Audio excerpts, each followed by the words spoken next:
حوالے سے ہیں، روزوں کے حوالے سے ہیں، پھر اس کے بعد حج کے حوالے سے.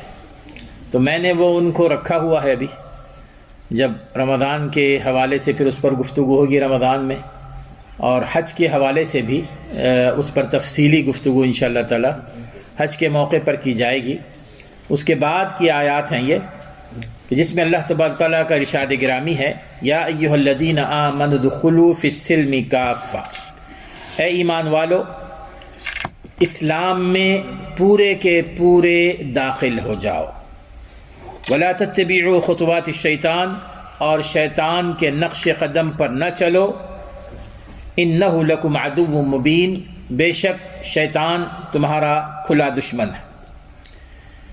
یہ وہ آیت ہے جو ایک خاص موقع پر نازل کی گئی تھی، اس کو ہم کہتے ہیں شان نزول. اس آیت کا جو شان نزول ہے، جو سبب ہے، وہ یہ کہ مدینہ منورہ میں رسول اکرم صلی اللہ علیہ وسلم کی دعوت پر جو لوگ مسلمان ہو رہے تھے، ان میں کچھ ایسے بھی تھے جو یہودی تھے، اور اللہ تعالیٰ نے ان کو توفیق دے دی. بہت ہی چند معدود یہودی تھے، جیسے عبداللہ بن سلام رضی اللہ تعالیٰ عنہ وغیرہ. وہ مسلمان تو ہو گئے تھے، لیکن ان کے دلوں میں ابھی بھی ان کے اپنے مذہب کے حوالے سے کچھ عقیدت پائی جاتی تھی، کچھ نہ کچھ دلی طور پر تعلق تھا، اور اسی تعلق کی بنیاد پر ان کے اندر ہفتے کے دن کی تعظیم اسٹل کی جاتی تھی. اور انہوں نے رسول اکرم صلی اللہ علیہ وسلم سے پوچھا بھی تھا، کیا ہمیں اجازت ہے کہ کہ ہفتے کے دن کے حوالے سے ہم اس کی تعظیم کریں، اس کا اکرام کریں. پھر اسی طرح وہ اونٹ کا گوشت نہیں کھایا کرتے تھے، اس لیے کہ ان کے ہاں اونٹ کا گوشت نہیں کھایا جاتا. اس کے علاوہ اور بہت ساری چیزیں تھیں. تو جب ان سے یہ اعمال ظاہر ہوئے تو اللہ تبارک و تعالیٰ نے یہ آیت نازل فرمائی، یا ایھا الذین آمنوا ادخلوا فی السلم کافہ، اے ایمان والو تم اسلام میں پورے کے پورے داخل ہو جاؤ. یعنی دوسرے الفاظ میں کہ تم نے اسلام کو کہ A to Z تک اپنا لینا ہے. یہ نہیں کہ اسلام کا کچھ حصہ تم نے اپنا لیا، اسلام کا کچھ حصہ تم نے چھوڑ دیا. تمہیں پورے کے پورے مسلمان بننا ہے A to Z تک. کیونکہ اسلام، یہ لفظ اسلام جو ہے یہ سلم سے نکلا ہے، سین لام میم، اور اس کا معنی ہوتا ہے کہ اپنے آپ کو کسی کے آگے سرنڈر کر لینا. جب آدمی اپنے آپ کو سرنڈر کر لیتا ہے تو پھر وہ جب سرنڈر کرتا ہے اسلام کے حوالے سے تو اللہ اور اس کے رسول کے آگے سرنڈر کرتا ہے. تو جب ایک مسلمان اپنے آپ کو مسلمان کہلاتا ہے، اب وہاں پر اس کی اپنی رائے نہیں چلے گی، اس کی اپنی خواہش نہیں چلے گی، اس کی اپنی دلچسپی کی بات نہیں ہوگی. جو بھی خواہش ہوگی، جو بھی اس کی بات ہوگی، وہ اللہ اور اس کے رسول کے حکم کے تابع ہوگی. یہ نہیں کہ افرأیت من اتخذ الہہ ہواہ، کہ کچھ لوگ ایسے ہیں جو اپنی خواہش کے بندے ہیں، انہوں نے اپنی خواہشات کو اپنا معبود بنا رکھا ہے. تو اگر کوئی یہ چاہے کہ اسلام کے احکام میری خواہشات کے تابع ہوں تو پھر وہ مسلمان نہیں ہے، بلکہ ہمیں اپنی خواہشات کو اسلامی احکام کے تابع کرنا پڑے گا. اور پھر دوسری بات یہ بھی ہے کہ ذہن میں رکھیے کہ اسلام حقیقت میں ایک مسلمان سے یہ چاہتا ہے کہ وہ اس بات پر پورا یقین رکھے کہ اللہ تبارک و تعالیٰ نے اس کو جس دین سے نوازا ہے وہ ایک مکمل دین ہے. ایسا مکمل دین ہے کہ کوئی آپ کا مسئلہ ہو، کوئی آپ کا ایشو ہو، یہ ناممکن ہے کہ اس کا حل اسلام نہ بتاتا. ہر حل آپ اسلام کے پاس ہے موجود. کیا برائی ہے، کیا نیکی ہے، رسول اکرم صلی اللہ علیہ وسلم نے ایک حدیث میں جیسے کہ آپ نے فرمایا کہ ہر کوئی چیز جو نیکی ہو اور میں نے تم کو نہ بتائی ہو، یہ ناممکن ہے. میں نے ہر وہ چیز تم کو بتا دی ہے جو تمہیں اللہ کے قریب کرنے والی ہے، جو تمہیں تمہارے اندر نیکی کا جذبہ پیدا کرنے والی ہے. اور اسی طرح ہر وہ چیز جو بری ہے، جو جہنم کی طرف لے جانے والی ہے، میں نے تم کو اس سے بھی ڈرایا۔ ہر وہ چیز جو تمہیں جنت میں لے جانے والی ہے وہ بھی میں نے بتایا ہے، اور وہ چیز جو جہنم کی طرف لے جانے والی ہے وہ بھی میں نے تمہیں بتایا۔ اب تمہارا کام یہ ہے کہ اب ہر معاملے میں اللہ اور اس کے رسول کے احکام کے تابع اپنے آپ کو بنا لو۔ یہ نہیں کہ جیسے بنو اسرائیل کا معاملہ تھا تو وہ یہ کرتے تھے کہ افتؤمنون ببعض الکتاب وتکفرون ببعض، وہ کتاب جو اللہ تعالیٰ نے ان پر نازل فرمائی تھی اس کے وہ حصے جو ان کی مطلب کے ہوتے، جو ان کی خواہش کے مطابق ہوتے، وہ ان کو لے لیتے تھے، وہ ان پر ایمان رکھتے تھے، اور جو چیزیں ان کی خواہش اور ان کے اپنے مطلب کی نہیں ہوتی اس سے اگنور کیا کرتے تھے۔ تو اللہ تبارک و تعالیٰ نے فرمایا کہ افتؤمنون ببعض الکتاب، کہ تمہیں کیا ہو گیا ہے کہ کتاب کے کچھ حصوں پر تمہارا ایمان ہے، وتکفرون ببعض، اور کچھ حصوں کا تم انکار کرتے ہو۔ فما جزاء من يفعل ذلك منكم الا خزي في الحیاۃ الدنیا، جو لوگ بھی اس قسم کے ہیں تو تم جانتے ہو کہ جو لوگ یہ کردار ادا کرتے ہیں دنیا میں وہ ذلیل و خوار کر دیے جاتے ہیں، اور آخرت میں ان کے لیے دردناک عذاب ہے۔ یعنی کتاب کو یا دین کو اپنے مطلب کا بنا لینا، یعنی کوئی یہ کہتا ہے کہ جی کہ میں مسلمان ہوں، ہاں میں مسلمان بھی ہوں لیکن میں شراب بھی پیتا ہوں، اب شراب پینا یہ میری خواہش ہے۔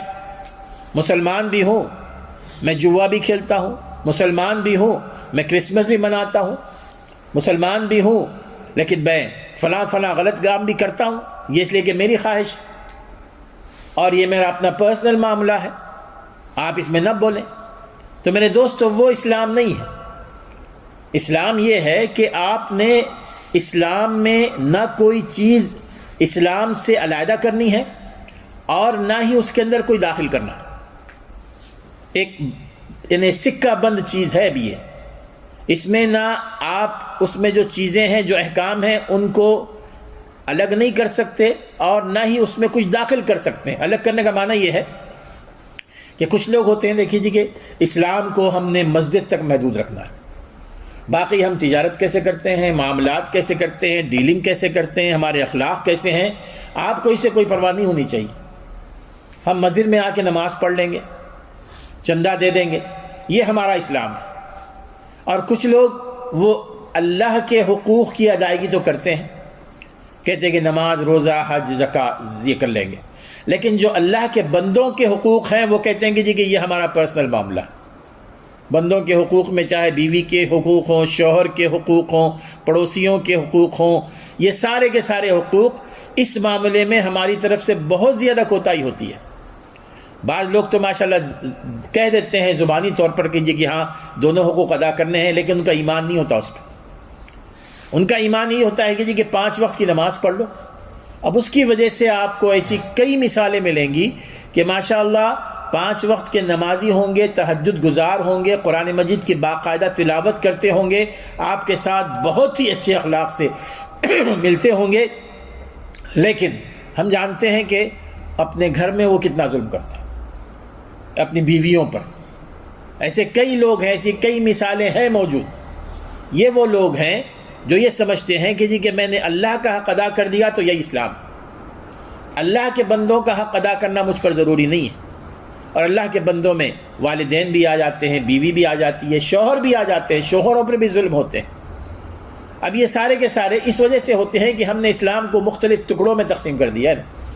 ہم نے کچھ ٹکڑے لے لیے جو ہمارے مطلب کے ہوتے ہیں اور کچھ کو ختم کر دیا، تو اس طرح اس میں سے ہم نہیں نکال سکتے۔ کچھ لوگ اگر آپ آگے جائیں تو کہتے ہیں کہ جی کہ اسلام صرف دین مسجد سے حد تک ہے، نہ وہ سیاست میں دخل دیتا ہے، نہ وہ تجارت میں دخل دیتا ہے، نہ کسی معاملات میں دخل دیتا ہے۔ یہ خالص سیاسی باتیں ہیں، آپ نے یہاں پر نہیں کرنی۔ یہ بات بھی غلط ہے، بہرحال وہ علیحدہ موضوع ہے۔ اسی طرح دین کے نام پر اسلام میں کوئی چیز داخل بھی نہیں کی جا سکتی، کوئی چیز داخل نہیں کی جا سکتی۔ من عمل عملا لیس علیہ امرنا فہو رد، رسول اکرم فرماتے ہیں صحیح حدیث میں کہ من عمل عملا لیس علیہ امرنا، کوئی شخص ایسا کوئی کام کرے جس کا ہم نے حکم نہ دیا، جس کا ہم نے حکم نہ دیا ہو فہو رد، اس کو ریجیکٹ کر دیا جائے گا، یعنی وہ دین کا حصہ نہیں بنے گا۔ امام مالک رحمہ اللہ اس کی تشریح کرتے ہوئے کہتے ہیں کہ ہر وہ کام جس کو صحابہ کرام رضی اللہ تعالیٰ عنہم کے دور میں دین کا حصہ تصور نہیں کیا گیا، جس کو دین کا حصہ نہیں بنایا گیا، جس کو دین کا حصہ نہیں سمجھا گیا، آج بھی اس کو دین کا حصہ نہیں سمجھا جائے گا۔ صحابہ کرام کے دور میں، رسول اللہ کے دور میں تو ماشاءاللہ سب کچھ محفوظ تھا نا۔ رسول اللہ کے انتقال کے بعد صحابہ کا دور ہمارے لیے ایک معیار ہے۔ صحابہ کے دور میں اگر کوئی کام ایسا ہوا ہو جس کو صحابہ نے دین کا حصہ نہیں سمجھا، اس کو رد کر دیا ہو، آج بھی اس کو دین کا حصہ نہیں سمجھنا وہی اسلام ہے۔ تو اس اعتبار سے اللہ تبارک و تعالیٰ یہاں پر ہماری یہ یعنی اصلاح کر رہے ہیں کہ تم نے اسلام کو محض ایک خانے میں نہیں بند کرنا ہے، یا اسلام کے حوالے سے مختلف قسم کی بدعات نہیں شروع کرنی ہے۔ ہمارے پاس کتنی بدعات ہیں آپ دیکھیے، خوشی کا موقع ہو، غم کا موقع ہو، شادیوں کے موقع پہ آپ دیکھ لیں، شادیوں کے موقع پر ہم نے وہ دوسرے مذاہب کی تقلید کرنی شروع کر دی۔ یہودی وہ عبداللہ بن سلام وغیرہ بھی وہ کہتے تھے کہ ہمیں صرف یہ ہفتے کے دن کی تعظیم کرنے کی اجازت دے دیں۔ اب ہم نے کئی ایک باہر کے دیگر مذاہب کی چیزیں وہ نکاح کے موقع پر ہم لے آتے ہیں۔ یعنی آپ کو بھی کبھی موقع ہوا ہوگا دیکھنے کا کہ اب یہ ہوتا یہ ہے کہ دلہا دلہن کو آمنے سامنے بیٹھایا جاتا ہے، درمیان میں پھولوں کا ایک ہار ہوتا ہے۔ یہ سارا یعنی دوسروں کی تقلید ہے میرے دوست۔ نکاح یہ نہیں ہوتا ہے، یہ اس طرح کا نکاح نہیں ہوتا ہے۔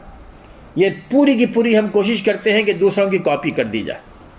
اب مقصد کیا ہے؟ خواہشات ہیں، خواتین کی خواہشات ہیں کہ ایسے ہونا چاہیے۔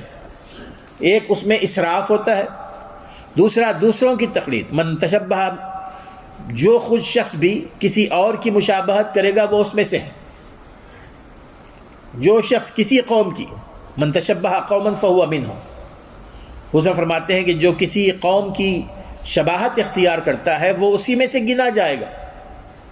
اسی طرح غم کے موقع پہ تو سبحان اللہ لمبی لسٹ ہے میرے دوست، کسی کے انتقال سے لے کر اس کی تدفین تک، اس کے بعد اتنی لمبی لسٹ ہے کہ ہم نے چونکہ بر صغیر سے ہمارا تعلق ہے نا، وہاں پر جو لوگ دوسرے مذاہب کے ہیں ان سے ہم نے بہت ساری چیزیں اڈاپٹ کی ہوئی ہیں۔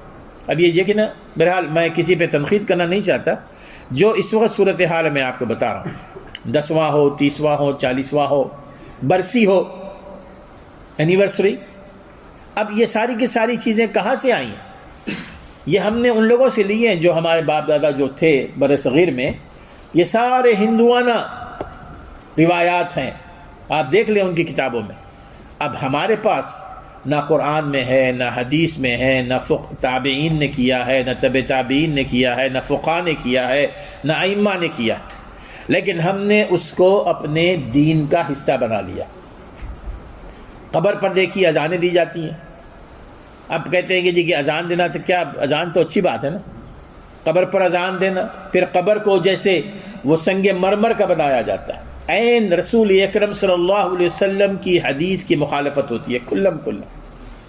آپ نے پختہ کرنے سے منایا فرمایا ہے سختی سے، لیکن اس پر ہزاروں پاؤنڈ خرچ کر دیے جاتے ہیں، ہزاروں پاؤنڈ، پھر اس پر پھول چڑھائے جاتے ہیں، اس کے اوپر مختلف نام لکھے جاتے ہیں۔ اب یہ سارے کے سارے جب آپ دیکھیں گے جا کے نا، جب تک کہ وہ نام نہ پڑھیں آپ کو معلوم نہیں ہوگا کہ مسلمان کی قبر ہے کہ غیر مسلم کی قبر ہے۔ یہ صورتحال ہے اس وقت۔ یہ دوسروں کی مشابہت اختیار کرتے ہوئے کیا اس سے جو صاحب قبر ہیں ان کو فائدہ پہنچ رہا ہے؟ اس سے بہتر یہ ہوتا ہے کہ جو پیسہ ہم صاحب وہ قبر پر خرچ کر رہے ہیں وہ صاحب قبر کے نام پر اللہ تعالیٰ کے راستے میں دے دیں، یہ سب سے بڑا فائدہ ہوگا۔ اگر واقعی ہمیں ان سے محبت ہے جن کا انتقال ہو گیا، واقعی محبت ہے، تو بہتر یہ ہے کہ ان کی قبر کو سنت کے مطابق بنائیں، اور جو پیسہ آپ کے پاس اضافی ہے وہ پیسہ ان کے نام سے اللہ تعالیٰ کے راستے میں خرچ کر دیں، یہ بہت زیادہ بہتر ہے۔ بہرحال اللہ تعالیٰ فرماتے ہیں کہ یا ایھا الذین آمنوا ادخلوا فی السلم کافہ، تم اسلام میں پورے کے پورے داخل ہو جاؤ، اسلام کو ٹکڑے ٹکڑے نہ کرو اور اپنی من پسند کی چیزیں اسلام میں نہ لے لو، جس طرح کہ یہودیوں کو اللہ تعالیٰ نے وعید سنائی تھی کہ دنیا میں تم ذلیل و خوار کر دیے جاؤ گے، ہمارے لیے بھی وہ دلیل موجود ہے، ہمارے لیے بھی وہی وعید موجود ہے۔ یہ نہیں کہ جی کہ ہمارے لیے صرف نماز ہے، روزہ ہے، باقی خواتین اگر کہیں کہ جی کہ حجاب وغیرہ کا مسئلہ نہیں ہے، یہ اسی طرح نوجوان یہ کہیں کہ جی کہ اس میں اگر میں ٹیٹو کر لوں تو کیا فرق پڑے گا، اسی طرح اور کئی خواہشات ہوتی ہیں آج کل لوگوں کی۔ تو میرے دوستو، یہ ساری کی ساری چیزیں جس میں اسلام نے ممانعت قرار دی ہے، بہرحال وہ اسلام کا حصہ ہے، اس میں ہم جوڑ بندی نہیں کر سکتے، جوڑ بندی ہرگز نہیں کر سکتے۔ پھر اس کے بعد اللہ تبارک و تعالیٰ نے اسی حوالے سے آگے کی آیات میں فرمایا کہ وَلَا تَتَّبِعُوا خُطُوَاتِ الشَّيْطَانِ إِنَّهُ لَكُمْ عَدُوٌّ مُّبِينٌ، اور شیطان کے نقش قدم پر نہ چلو، وہ تمہارا کھلا دشمن۔ دشمنی کیسے کرتا ہے میرے دوستو شیطان؟ موقع نہیں ہے کہ تفصیل میں جانے کا، بس اتنا اللہ تعالیٰ فرماتے ہیں کہ ایک اور جگہ انما یأمرکم بالسوء والفحشاء وان تقولوا علی اللہ ما لا تعلمون، جیسے کہ میں نے پچھلے دروس میں اس کا ذکر کیا تھا۔ انما یأمرکم بالسوء والفحشاء، شیطان ہمیشہ تمہیں برائی اور فحاشی کی دعوت دے گا۔ شیطان کے نقش قدم پر چلو گے، کبھی ایسا ہو سکتا ہے کہ جی کہ وہ تمہیں نیکی کا حکم دے، تمہیں وہ برائی کا ہی حکم دے گا۔ یہ علیحدہ بات ہے کہ وہ کسی اور مرصع شکل میں بنا کر دے گا اس کو، یعنی بہت ہی مزین کر کے دے گا، لیکن برائی ہوگی اور فحاشی ہوگی۔ انما یدعو حزبہ لیکونوا من اصحاب السعیر، وہ اپنی جماعت کو اپنے ساتھ جہنم کی آگ میں لے جانا چاہتا ہے، اس کا مقصد ہی یہ ہے۔ تو ہم نے دیکھنا یہ ہے کہ جی کہ ہم شیطان کی باتوں میں آ رہے ہیں یا اللہ اور اس کے رسول کے احکام کو فالو کر رہے ہیں۔ اگر اس معاملے میں اگر ہم نے سنجیدگی سے نہیں لیا تو پھر ظاہر ہے کہ جی کہ انما یدعو حزبہ لیکونوا من اصحاب السعیر، وہ اپنی جماعت کو اپنے ساتھ جہنم کی آگ میں لے جانا چاہتا ہے۔ اس کے بعد اللہ تعالیٰ فرماتے ہیں فَإِن زَلَلْتُم مِّن بَعْدِ مَا جَاءَتْكُمُ الْبَيِّنَاتُ فَاعْلَمُوا أَنَّ اللَّهَ عَزِيزٌ حَكِيمٌ، جب تمہارے پاس اللہ اور اس کے رسول کی کھلی دلائل آ چکی ہیں، جب تمہارے پاس علم آ چکا ہے، یہ حرام ہے، یہ حلال ہے، یہ سنت ہے، یہ بدعت ہے، یہ توحید ہے، یہ شرک ہے، جب تمہیں کھلم کھلا معلوم ہو چکا ہے، اس میں کوئی اور ابہام یا کنفیوژن نہیں رہی ہے، لیکن اس کے باوجود فَإِن زَلَلْتُمْ، اگر تمہارے قدم پھسل گئے، یعنی جاننے کے باوجود تم نے حق کو قبول کرنے سے انکار کر دیا، اپنی باطل کی زندگی پر قائم رہے اور یہ کوشش کرتے رہے کہ جی کہ اسی پر باقی رہے، حق کی زندگی کو، حق کے راستے کو قبول کرنے سے انکار کر دیا۔ فَاعْلَمُوا أَنَّ اللَّهَ عَزِيزٌ حَكِيمٌ، یہ بات یاد رکھو کہ اللہ تعالیٰ غالب ہے، تمہیں عذاب دینے پر غالب ہے اللہ تبارک تعالیٰ، وہ چاہے تو تمہیں مٹا سکتا ہے، لیکن اللہ تعالیٰ کی حکمت ہوتی ہے، حکیم، اللہ تعالیٰ جانتا ہے کہ کب کس قوم کو سزا دینی ہے۔ اگر اس وقت اللہ تعالیٰ نے، ویسے آپ دیکھیں گے جی کہ ہم مختلف عذاب جھیل رہے ہیں اس وقت، یہ حقیقت ہے، لیکن اس کے باوجود پچھلے زمانے سے زیادہ ہمارے حالات بہتر ہیں، تو اس کا معنی یہ نہیں ہے کہ ہم اللہ تعالیٰ کے پسندیدہ بندے ہیں۔ اللہ تعالیٰ کی حکمت کا تقاضا یہ ہے، اللہ تعالیٰ بہتر جانتا ہے کہ کب کس قوم کو عذاب سے دوچار کرے، اور اس میں یہ بات واضح طور پہ بتائی گئی ہے میرے دوستو۔ ایک شخص جاہل ہے، وہ نہیں جانتا کہ شراب حرام ہے، وہ نہیں جانتا کہ لاٹری حرام ہے، جوا حرام ہے۔ اب اگر وہ کھیل لیتا ہے، اگر وہ پی لیتا ہے، تو ہو سکتا ہے کہ اس کو تھوڑا بہت اللہ تعالیٰ اس کو سزا دے، لیکن جو شخص جانتا ہے، جان بوجھ کے کرتا ہے، تو اس معاملے میں امام مالک رحمہ اللہ کہتے ہیں کہ عقوبۃ العالم بالذنب اعظم من عقوبۃ الجاہل، ایک جاننے والے کو جو سزا ملتی ہے وہ اس سزا سے کہیں زیادہ ہوتی ہے جو نہ جاننے والا ہوتا ہے۔ ایک جانتا ہے قانون کو، وہ جانتا ہے کہ یہ حرام چیز ہے، لیکن اس کے باوجود وہ کرتا ہے، اس کی سزا دگنی ہو جاتی ہے، اور جو شخص نہیں جانتا اور کر لیتا ہے تو اللہ تعالیٰ اس کو سزا دے گا، لیکن وہ سزا نہیں ہوگی، چونکہ اللہ تبارک و تعالیٰ کے پاس یہ قاعدہ ہے، یہ دستور ہے کہ اللہ تبارک و تعالیٰ، یہ حجت اللہ تعالیٰ نے قائم فرما دی ہے اگر اللہ تعالیٰ نے، جیسے کہ ایک جگہ اللہ فرماتے ہیں کہ جی کہ وما كنا معذبین حتی نبعث رسولا، ہم کسی قوم کو عذاب نہیں دیتے یہاں تک کہ اس کے پاس رسول نہ بھیج دیں. یعنی معنی کیا ہے؟ ہم پہلے بتلاتے ہیں لوگوں کو، ہم پہلے ان کو بتلاتے ہیں کہ حق کیا ہے، باطل کیا ہے، غلط کیا ہے، صحیح کیا ہے، رسول کے ذریعے. اور پھر اس کے بعد اگر وہ نہ مانے تو وہ عذاب سے دوچار ہوتے ہیں، لیکن اس سے پہلے ان کو عذاب نہیں دیا جاتا. اسی لیے آپ سیرت کی کتاب میں پڑھیں گے اصحاب الفترہ کا لفظ آتا ہے. اصحاب الفترہ یعنی رسول اکرم صلی اللہ علیہ وسلم کی بعثت سے پہلے کچھ لوگ ایسے تھے کہ جن تک ابراہیمی تعلیمات نہیں پہنچی تھی. ابراہیم علیہ السلام کی تعلیمات ان تک نہیں پہنچی تھیں رسول اللہ کے بعثت سے کافی عرصہ پہلے. اب وہ لوگ کہاں ہوں گے؟ نہ رسول اللہ پر انہوں نے ایمان لایا اور نہ ہی ابراہیمی تعلیمات پر عمل کیا. تو ان کے بارے میں جیسے کہ بڑی سی لمبی بحث ہے، میں یہ کہتا ہوں کہ اس میں اللہ تبارک و تعالیٰ قیامت کے دن جانچے گا ان کو. اللہ تعالیٰ کی جانچ پر اگر وہ جنت کے قابل ہے تو جنت میں جائیں گے، جہنم کے قابل ہے تو جہنم میں جائیں گے. ہم ان کے بارے میں نہیں کہہ سکتے کہ وہ سارے جہنم میں جائیں گے. اصحاب الفترہ کہتے ہیں کہ وہ ایک گیپ آیا تھا نا بیچ میں، کہ جہاں پر ابراہیمی تعلیمات بھی ختم ہو گئی تھی اور رسول اکرم صلی اللہ علیہ وسلم کی بعثت نہیں ہوئی تھی. اب ایسے موقع پہ جو لوگ وہاں جی رہے تھے، چونکہ ان تک وہ بات نہیں پہنچی تھی، اللہ تعالیٰ ان کو عذاب سے ہمکنار نہیں کرے گا. سورۃ الملک میں جیسے کہ آتا ہے کہ کلما القی فیہا فوج سألہم خزنتها الم یأتکم نذیر، جب بھی ایک گروپ کو جہنم کی آگ میں ڈالنے کے لیے لایا جائے گا نا، سألہم خزنتها، اس کا جو داروغہ ہوگا جہنم کا، وہ پوچھے گا کہ تم لوگ کتنے بیوقوف تھے، برائیوں پہ برائیاں کرتے رہے، آج تم جہنم میں جا رہے ہو. تمہارے پاس ڈرانے والا کوئی نہیں آیا تھا، تمہیں بتانے والا کوئی نہیں آیا تھا کہ یہ برائی ہے، یہ نیکی ہے، شراب حرام ہے، نماز کا پڑھنا گناہ ہے، یہ تمام کی تمام چیزیں کسی نے بتائی نہیں تھی.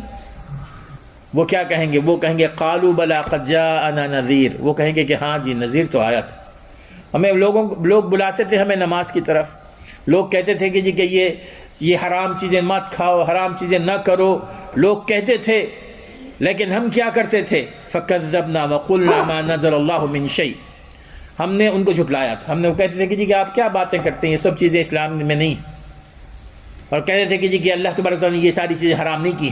ان انتم الا فی ضلال کبیر، تم بھٹکے ہوئے، تم گمراہ ہو.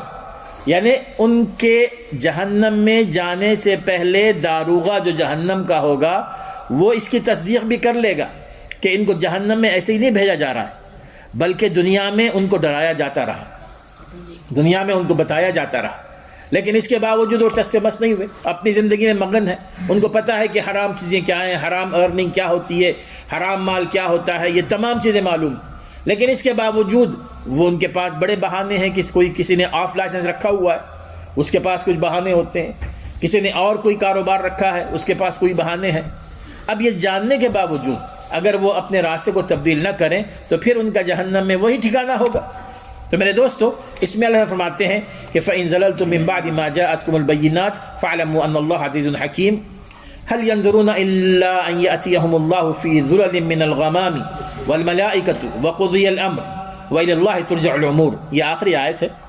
اللہ فرماتے ہیں کہ هَلْ يَنظُرُونَ إِلَّا أَن يَأْتِيَهُمُ اللَّهُ فِي ظُلَلٍ مِّنَ الْغَمَامِ، وہ لوگ ابھی تک حق کے راستے کو نہیں حاصل کر پا رہے ہیں، ایمان نہیں لا رہے ہیں، اپنے آپ کو چینج نہیں کر رہے ہیں، تو کیا وہ اس بات کا انتظار کر رہے ہیں کہ خود اللہ تعالیٰ آئے انہیں بتانے کے لیے؟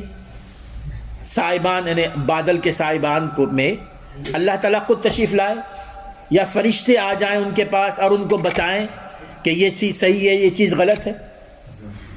پھر اللہ فرماتے کہ وقضی الامر، اگر فرشتے بھی آ جاتے ہیں یا قیامت کی نشانیاں بھی آ جاتی ہیں اور پھر اس کے بعد تم حق کو پہچان کے حق کو قبول کر لو گے تو اس کا کوئی فائدہ نہیں ہوگا.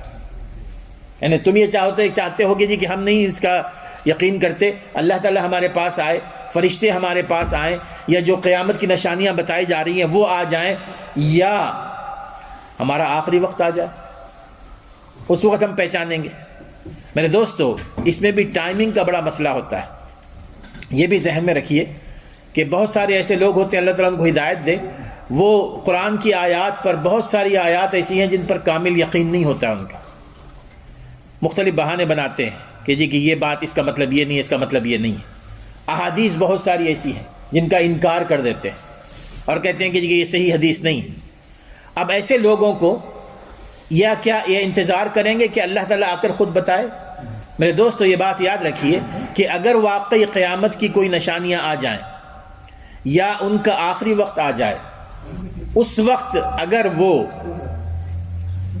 اپنی تمام برائیوں سے توبہ کرنا چاہیں، ایک شخص ہے ساری زندگی گزار رہا ہے اپنی، اس کو معلوم ہے کہ جی کیا صحیح ہے کیا غلط ہے، لیکن ساری زندگی اللہ کو ناراض کرتے ہوئے گزار رہا ہے، اللہ تعالیٰ کو ناراض کرتے ہوئے گزار رہا ہے، پھر اس کے بعد بیمار پڑ جاتا ہے، اچانک بیمار پڑ جاتا ہے، ڈاکٹر جواب دے دیتے ہیں ایسے موقع پر۔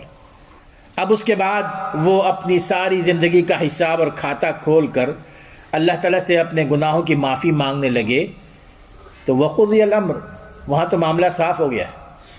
اس وقت موقع نہیں ہوگا جب نشانیاں کھل جائیں گی نا، کیونکہ ایمان امور غیبیہ میں سے ہے نا۔ ایمان اس لیے نہیں کہ جی کہ آپ کے سامنے چیزیں آ جائیں تب آپ ایمان لائیں، ایمان تو غیبی امور پر ایمان لانا ہوتا ہے جو آپ نے نہیں دیکھی۔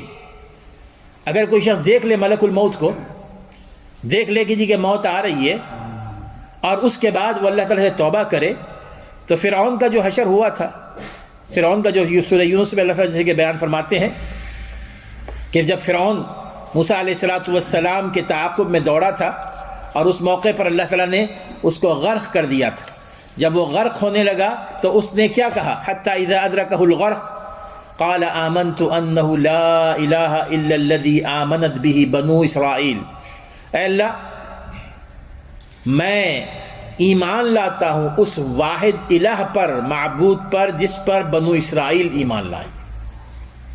اس موقع پر جب وہ ڈوبنے لگا نا تو اس موقع پر اس نے ایمان لے آ گیا تھا کہ میں ایمان لاتا ہوں اس اللہ پر جس پر بنو اسرائیل کا ایمان ہے، وَأَنَا مِنَ الْمُسْلِمِينَ، اور میں مسلمانوں میں سے ہوں۔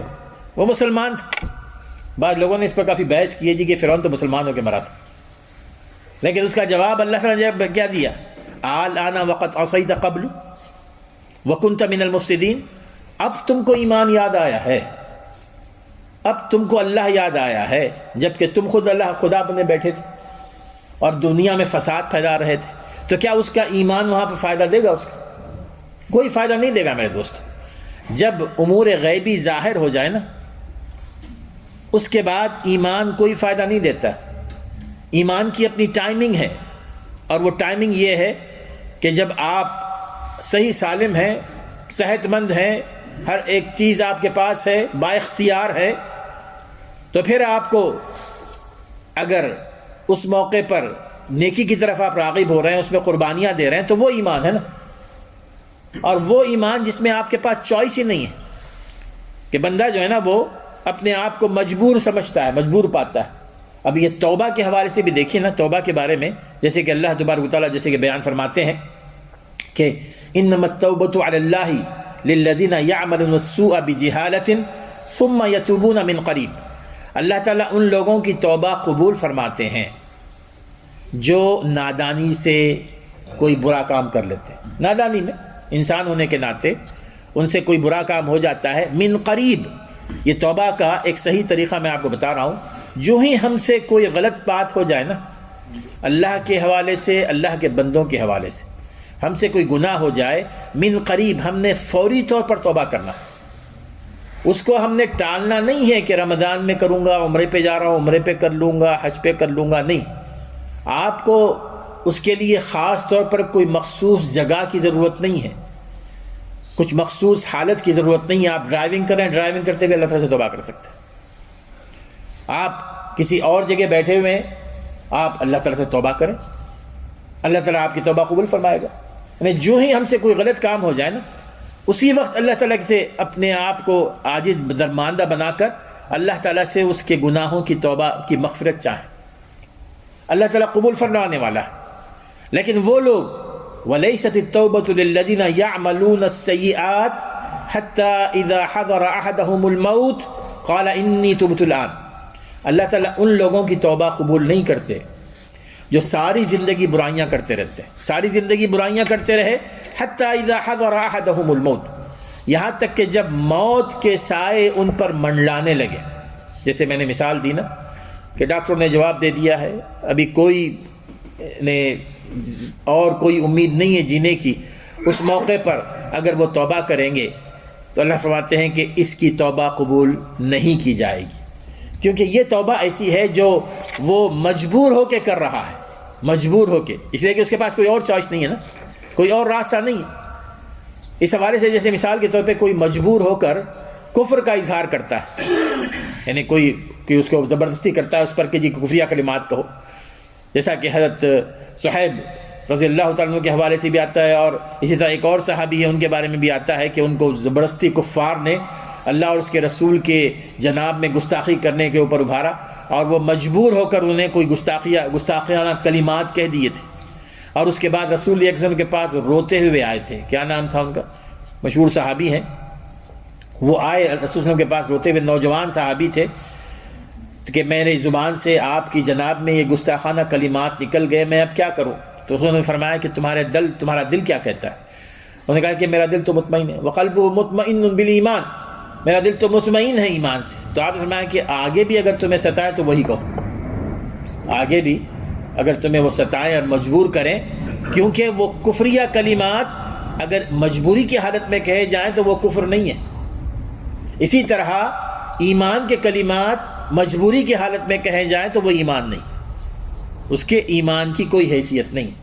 تو بہرحال اللہ تعالیٰ یہاں بیان فرماتے ہیں کہ اگر تم نے اپنے آپ کو صحیح مسلمان بنانا ہے تو قبل اس کے کہ تمہارے سامنے قیامت کی نشانیاں آ جائیں، تمہارے سامنے موت کی نشانیاں آ جائیں، اور اس موقع کا تم انتظار کر رہے ہو کہ جب بوڑھے ہو جائیں گے اس وقت جو ہے نا حساب کتاب کریں گے سارے اعمال کا، نہیں، یہ موقع ہے تم کر لو، آگے کی سوچ چھوڑ دو. یعنی بہت سارے لوگ بہت سارے گناہوں کی توبہ جمع کر کے رکھتے ہیں کہ جی ٹھیک ہے یہ سارے گناہ شامل ہیں، ایک ساتھ میں توبہ کر لوں گا.